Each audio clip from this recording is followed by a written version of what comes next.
Hello and welcome to this video series on article marketing. In this video, I would like to prepare you to write your own articles by showing you and telling you about some examples of some good articles.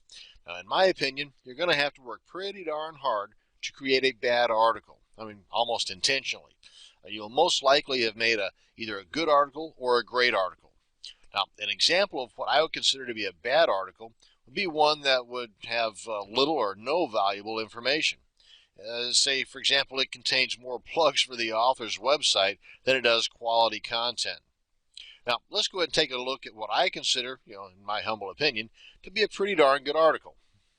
And here's an example. This one's taken from Ezine Articles. Again, one of the, I think, top article directories on the internet today. And this one is authored by a gentleman named Christopher Knight, and it looks like he's put in a couple of articles here. Now, this particular article has 638 words, and you've got several comments on it already. And just to check it out real quick here, when was this one published? Okay, well, yeah, a few years ago. See, well, actually, in those few years, he's never had to do anything with it, but he's generated over 17,000 views. So, again, that's just a testament to article marketing. Once you, like I've said before, you set it and forget it. Once you submit an article, it's going to be working for you forever.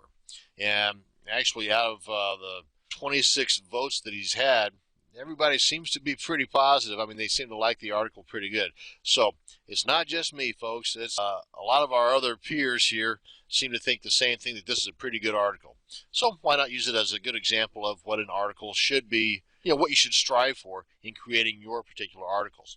One of the things that I want to point out, though, is that it's pleasing to the eye. I haven't even got into the content yet, just the actual structure of the article. It's pleasing to the eye. It's got the bullet points. It's got some bold headings, bold beginnings of the paragraphs. The paragraphs are small.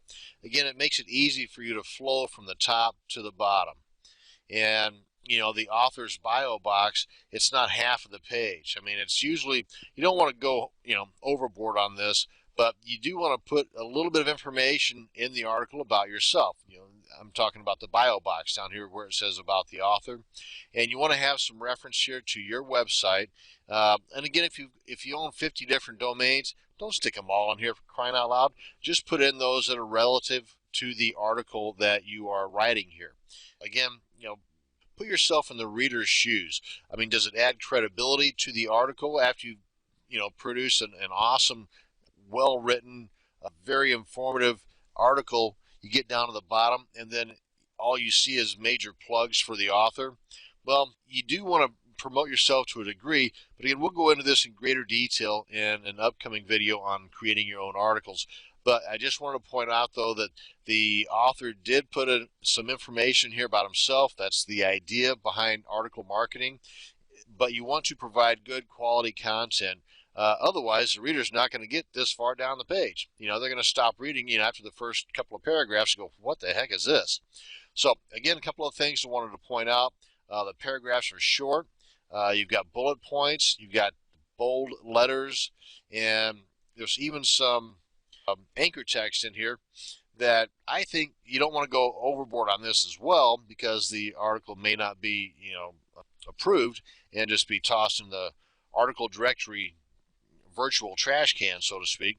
But some good things to keep in mind, though, and the only thing I have as a critique, if you will, is that in the author's box, or the bio box, I would have put, instead of the direct link here, I would have put an anchor text.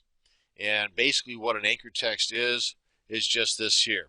And if you look down here in the status bar, when I mouse over the words, you'll see that it refers to a particular URL. So what I would have done, the only other thing that would keep this from being a 10 out of 10, and it's 9.9 right now, is I would have used anchor text here and here. Aside from that, this is what we want to strive for. I mean, you may not always be perfect, but you want to at least strive for perfection, for crying out loud. Otherwise, you're wasting your time. But This brings us to the end of this video on showing you an example of what I would consider, and I'm sure what others too consider, a good example of an article. And this hopefully will give us some ideas on what to consider whenever we're writing our own articles. Thanks a lot for watching, and have a great day.